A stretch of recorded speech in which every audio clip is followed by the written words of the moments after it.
Akakiko kebyokulonda kalabudde bannakisinde kya People's Front for Freedom abatuula ku Katonga Road mu Kampala bakomye okutiisatiisa akakiiko n'okukasibako akanyaga.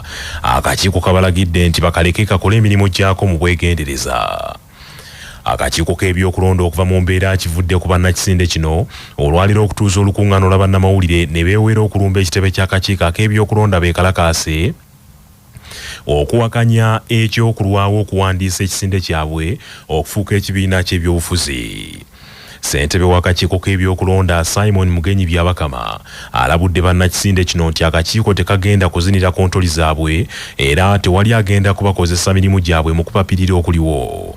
Ng'amateeka bwe gatulagira tulina okuwandiisa ebibiina ebyobufuzi ebimaze okutuukiriza obukwakuliza obuli mu mateeka era aba PFF Katonga Group batuwandiikira ne bagamba nti baagala okuwandiisa ekibiina kyabwe ne tubalaga kiki kibalina okukola okusinziira mu mateeka ne bagenda ne bakuŋŋaanya emikono y'abawagizi kuva mu districts za Uganda. 2/3 of districts za Uganda, 2/3 ne bazikomyawo. Byabakama agambye nti mu kiseera kino bakyekenneenya mikono egyaleetebwa bannakisinde kino okuzuula obanga bannyini gyo be batuufu n'olwekyo tebalina kubateeka ku nninga.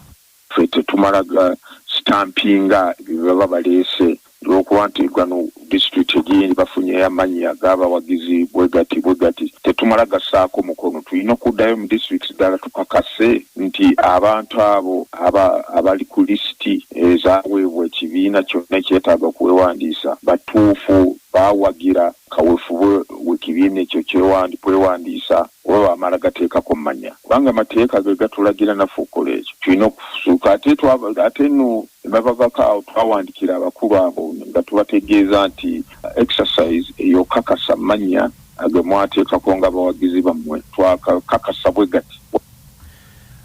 Mu lukuŋŋaano lwa bannamawulire olutudde ku ofiisi zaabwe ku luguudo Katonga mu Kampala, omwogezi wa PFF era nga ye mubaka wa munisipaali y'Ekira Ibrahim Ssemujjunganda ategeezezza nti bakooye okulinda akakiiko k'ebyokulonda okubawandiisa ng'ekibiina era agambye nti kano kandi baakakodyo okubalemesa okufuuka ekibiina ekijjuvu era kati kye balina okukola kwe kukangula ku ddoboozi. Ebisaanyizo byonna ebituwandiisa byonna twabimaliriza. Electoral Commission okufaanaganako ne kaniya ono omulamuzi eyasindise Besigye Luzira ndowooza erinze kaseera kayiteke tugambe nti byonna ebyetaagisa muteeka mwabituukiriza naye tugaanye okubawandiisa. Mumanyi nti waliyo n'abantu kinoomu just one person abalina ebibiina nga biri ku register nga n'oyo omuntu omunoonyeza ku ssimu talina woofiisi we ziri naye nti abakulembeze abali wano nga buli omu mu Uganda abamanyi nti okuwandiisa ekibiina ekyaffe kitutte ebbanga lyonna naye ng'eky'abantu kinoomu tekyaweza na wiiki kati Uganda wetuuse Electoral Commission eteekwa okutuwandiisa. Bwegamba nti terina bakozi bamala tujja babulira olunaku ffenna bwe tunaagenda ku Electoral Commission tubayambeko. Omukulembeze w'eggwanga Yoweri Kaguta Museveni Tibwabulwa agenze mu Bende okwongera okulondoola emirimu gya gavumenti mu bitundu ebyo naddala enteekateeka ya parish model n'emyoga okumanya obanga ddala ziganyudde abantu mu bitundu ebyo. Museveni yatongoza enkola ya parish model okutumbula embeera z'abantu n'okubaggya mu bwavu naddala abavubuka era yeerayirira okufaafaagana n'abakungu mu gavumenti ye abasibye emivuyo mu kaweefube oyo. Mwami Yoweri Museveni wakumalayo ennaku 3 mu disitulikiti y'e Mubende ng'ayogerako n'abantu abazze bafuna ku nsimbi za parish model bamubuulira engeri gye zibayambye okwekulaakulanya n'okuzuula vulugu azirimu. Ebimu ku bitundu Pulezidenti Museveni gye yakagenda asanzeeyo emivuyo egyetobese mu pulogulaamu eno era abangi abagyenyigiddemu bazze bakwatibwa. Akakiiko akalwanyisiza enguzi akagoba Pulezidenti aka State House Anti-Corruption Unity akakulirwa Brigadier General Henry Isoke. Museveni azasinkana bannayuganda abaafuna ku nsimbi za parish model mu disitulikiti okuli Sebeyi, Soroti Kalamojja mu bitundu okuli Sebeyi, Soroti Kalamojja, West Nile, Mbarara n'awalala. Neje buli eno abantu ba Ssaabasajja Kabaka mu mawanga ag'ebweru bakyayongera okumuyozaayoza okutuuka ku mazaalibwa ag'emyaka 7 n'okwebaza Katonda olw'ekisa kye eri empalabwa.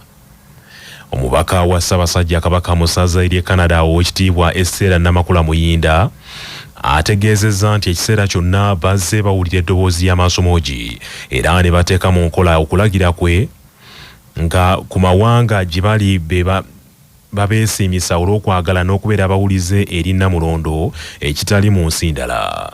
Ku lw'abamyuka James Kaddu Nsubuga ne Florence Sebutinde tukuyozayoza okutuuka ku mazaalibwa ago ak'emyaka 7. Irene, emyaka gyonna egiyise eddoboozi lyo tuliwulira, emyaka nga bwe kibadde kigenda wasiima okutusitula era Obuganda tutunulanga munyeenye mu mawanga gonna era ng'amawanga gatwesiimisa ffe okuba nti tulina ggwe kabaka waffe. Ssaabasajja tukwebaza okubanga otukulembedde era otulabiridde ng'otulambika okufaayo twerabirire mu by'obulamu, ebyenjigiriza, ebyenfuna n'ennono. Mu ngeri emu bazzukulu ba Buganda abavubuka mu Canada wansi w'ekibiina kya Buganda bulungi bwansi Canada beebazizza nnyo Mukama Katonda olw'obulamu bw'awadde Matumpaggwa era ne beeyama okubunyisa enjiri ya bulungi bwansi mawanga gye bali.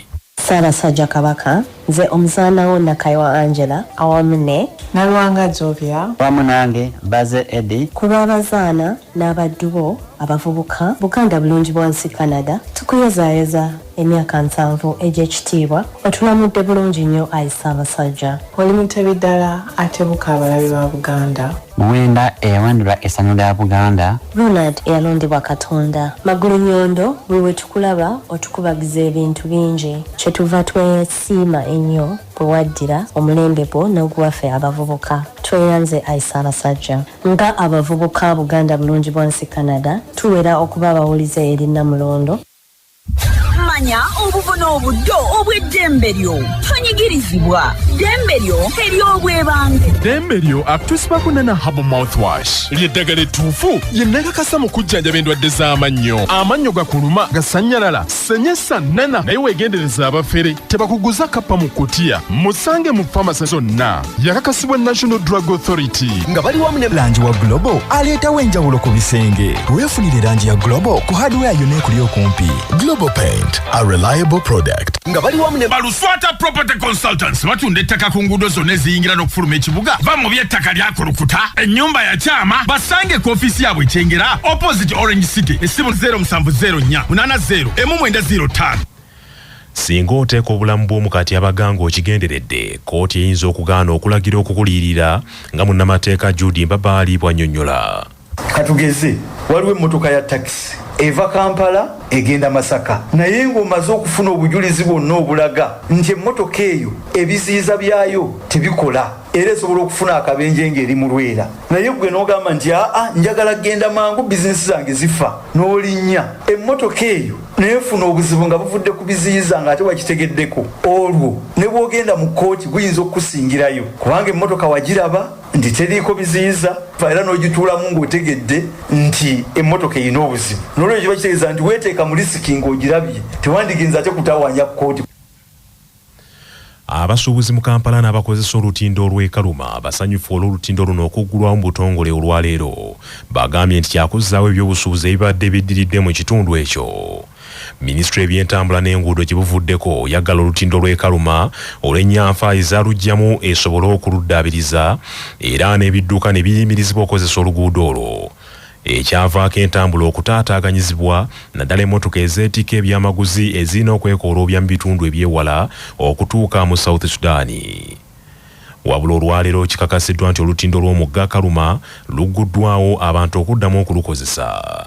Minisitule y'ebyentambula etegeezezza nti waliwo omulimu ogw'amaanyi ogukoleddwa mu kitundu ekyo omubadde n'okugaziya ku lutindo olwo. Serwadda Richard Machati ssentebe w'ekibiina ekitaba abasuubuzi naddala abakuba akawunga akakasooli ategeezezza nti wabaddewo okwekooloobya ku ngendo ez'abatambuza ebyamaguzi okubitwala mu nsi ez'ebweru naddala mu South Sudan era abadde bakozesa ensimbi mpitirivu okugula amafuta agabasobozesa okutuuka gye balaga. Tubonyeebonye nnyo olw'eri gye tubadde tunywa amafuta amangi olw'okuba ovuga engendo 2 mu lumu ofiirwa amafuta ofiirwa obudde ofiirwa essente tubadde tufuna obuzibu ng'emmotoka bw'efiira ebuliisa teri baasi eyitayo teri takisi eyitayo ng'okufuna omuntu gw'otuma oba makanika agende ku mmotoka nga kikubeerera kizibu. Sulaiman Matovu Ssabakunzi mu kibiina eky'abasuubuzi ekya Kasiita agambye nti emmaali ebadde etambula kasoobo ate nga ne gyegenda etuuka kikeerezi. Emmoloka zibadde ziyita wala nga ebyamaguzi mutuufu tebikyatambula bulungi nga bibadde bitambula ne kati baba nga kaluma bamuggudo nga batugambye kigenda kuyamba nnyo emmoloka z'ebyamaguzi okubeera nga zisala amangu n'abaguzi abali waggulu eyo obutasasula seera byamaguzi olw'ensonga nti emmoloka zibadde zeekoola by'okuyita eri okugguka mu bitundu bye zitwala ebintu kibadde kiviirako ebintu okutuukayo nga bya bbeeyi. Omwogezi wa Minisitule y'Ebyentambula n'Enguudo Alan Sempebwa ategeezza nti omulimu ogukoleddwa gwa buwangaazi ddala era buli kidduka kikirizibwa okuyitako.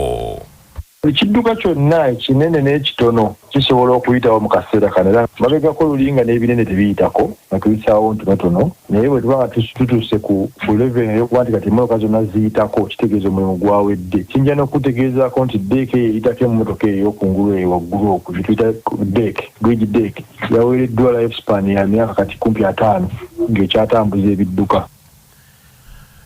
Poliisi mu disitulikiti y'Iganga etandise okunoonyereza ku ffujjo eryakoleddwa ku muyimbi Patrick Mulwana amanyiddwa ennyo nga Alien Skin olunaku lw'eggulo ku ssomero lya Iganga Municipal Council Primary School. Kino kyavudde ku batuuze mu kitundu ekyo okuva mu mbeera ne bakubagana n'abakuumi ba Alien Skin nga babadde ku mukolo Ssaabaminisita kwe yajaguliza olunaku lw'abakyala olwakwatiddwa mu Busoga olunaku lw'eggulo. Kigambibwa nti amangu ddala nga Ssaabaminisita ayogeddeko eri abantu mu kitundu ekyo. Omuyimbi Patrick Mulwana yasabiddwa okujja okuyimbira abantu kyokka omu ku bateeberezebwa okubeera abawagizi be lukulwe mu bitundu by'e Busoga olwagezezzaako okumutuukirira yalemeseddwa bakanyama ba Alien Skin okumutuukako kakana nga eŋŋumi enyoose. Kigambibwa nti mu kavuvuŋŋana ako omusajja ono atanategerekeka yalabiddwako ng'atonnya omusaayi n'ekiwaliriza abadigize ekyalowoozesezza abadigize nti abakuumi ba Alien Skin oba giyite eggaali be bamutuusizzaako obulabe. Ekyaddiridde kwabadde kukasuukirira abakuumi ba Alien Skin amayinja era mmotoka ye yayonooneddwa bya nsusso ne Alien Skin kigambibwa nti yakoseddwa mu kavuvuŋŋana ako.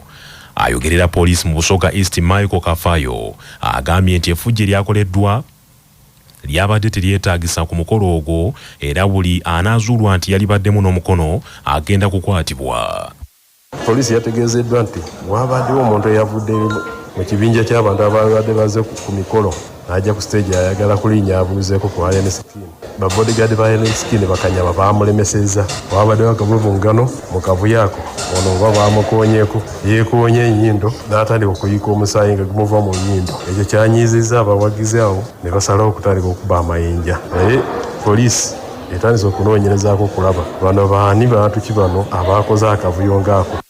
Obulamu bwe bugagga kutuusibwako ekitongole ky'ebyobulamu ekikubiriza buli muzadde okutwala omwana we agemebwa omusujja gw'ensiri. Mu kugema gavumenti kweteekateeka okw'omwezi gw'okuna eddagala eppya erigema omusujja gw'ensiri lye rigenda okweyambisibwanga okutaasa abaana baffe babeere n'obulamu obweyagaza. Dr. Kintu Faizo agamba nti abaana bagemeddwa enkula yaabwe bayanjawulo kwe kusaba bazadde okunyiikirira okugemesa abaana. Okugema abaana omusujja gw'ensiri kituyamba okukendeeza obudde bwe tuwonoona oba obudde bwe tumala mu ddwaliro nga tujjanjaba abaana bano nga balwadde omusujja gw'ensiri. Naye ate era kiyamba omwana okukula obulungi n'okubeera omwana ajja okubeera ow'omugaso mu bulamu bwe, mu bulamu bwa famire, naye ate n'okutwaliza awamu eggwanga lyonna. So nkubiriza bazadde bannange tutwale abaana bagemesebwe nga minisitule y'ebyobulamu bwe tutegeezezza. Amawulire g'ebyemizannyo mu mawulire gaffe agakya Basafama gakutuusibwako Sedika Real Estate abatunda n'okugula ettaka ku nguudo ez'enjawulo mu Uganda yonna. Basangibwa ku Gaaluleba Building Ewakiso. Essimu noti 7 noti 2 339 377 nga bali wamu ne Light High School Esseguku Katale. Abeegulidde erinnya mu kuyisiza waggulu abaana mu Arts ne Sciences lyadde ne boarding ery'abawala n'abalenzi. Saako pikipiki Honda 2025 ne 1010 SC nkola ya mu Japan. Empya ttuku ogifuna ku kibanja mpola erugogo opposite ne DHL oba mu Ndeeba opposite Equity Bank.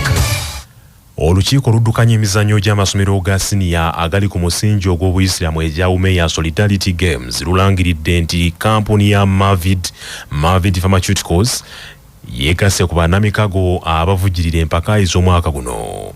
Mavid Pharmaceuticals abakozi b'eddagala n'okulitunda bawadde ensimbi obukadde 6 n'ebintu ebikalu omuli n'emipiira era ne beeyama okuwagira mu ngeri y'okujjanjaba abazannyi ba ttiimu zonna ezigenda okuvuganya mu mpaka z'omwaka guno.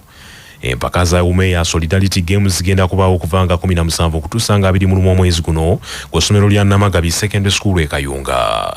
Olukiiko lutesitesi mu kiseera kino lwakakasa amasomero 67 agagenda okuvuganya mu mpaka zino mu mizannyo okuli omupiira okubaka volleyball, handball, badminton ne table tennis ate n'emizannyo emipya okuli chess wamu ne scrabble.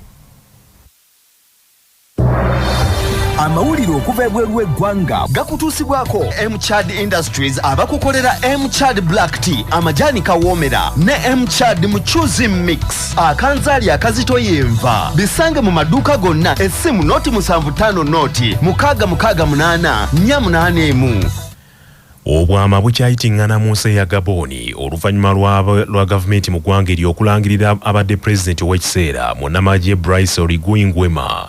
Munamagye yakulemberamu okuwamba obuyinza mu ggwanga eryo mu 2023 nti yawangudde okulonda mu kalulu akaakubwa ku lw'omukaaga oluyise n'ebitundu 9 n'obuwuzi 35 ku buli 100.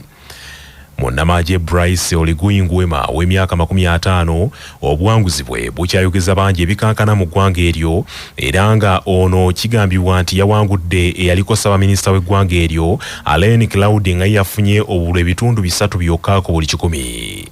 Kinajjukirwa nti mu kulonda kuno bannabyabufuzi bonna abalimu omuzinzi abaali batunuuliddwa nti bayinza okuleetawo okuvuganya okw'amaanyi musajja mukulu ono yabateekerawo obukakulizo obukakali obwabalemesa okwesimbawo. Amawulire agava e Gaboni gategeezezza nti abavubuka mu ggwanga eryo bo kye basinga okuyaayaanira y'enkulaakulana era bwako ng'etandikira ku kubafunira emirimu kubanga abavubuka bangi basomye emirimu egy'ekikugu naye emirimu tebagiraba. Agavudde mu kunoonyereza wano ku Kyabasa Famma gakutuusibwako Kyaddondo Technical Institute e Busaabala abakuwa obukugu mu bya engineering, technology ne business ku ddala lya certificate ne diploma n'obeera wa njawulo mu katale k'ebyemirimu nga bali wamu n'akanzaali Akakiko Muchuzi Mix akongera obuwoomi mu by'ofumba omuli omugotteko gw'ebirungo ebitabulwa bakakensa aba Sage Spice Uganda Limited. Mu mawulire ag'empuna wabaddewo akasiriikiriro mu ddwaliro e China bwe bazudde omusajja yalwala infection ey'amawuggwe ng'enta bw'eva ku kwambala socks ezikyuma.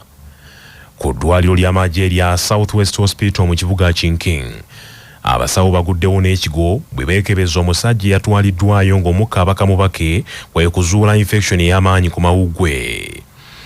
Amawulire gategeezezza nti mu kwekaliriza omulwadde ono abasawo baagadde okumanya obuzibu bwavudde kwe kukizuula nti musajja mukulu ono ennyindo ze zaafiira ddala olw'okuleekaana ebigere ne sokisi zayambalira omwezi omulamba era okukyuma okw'engeri eno okufiira ddala mu nnyumba mwasula. Bannaffe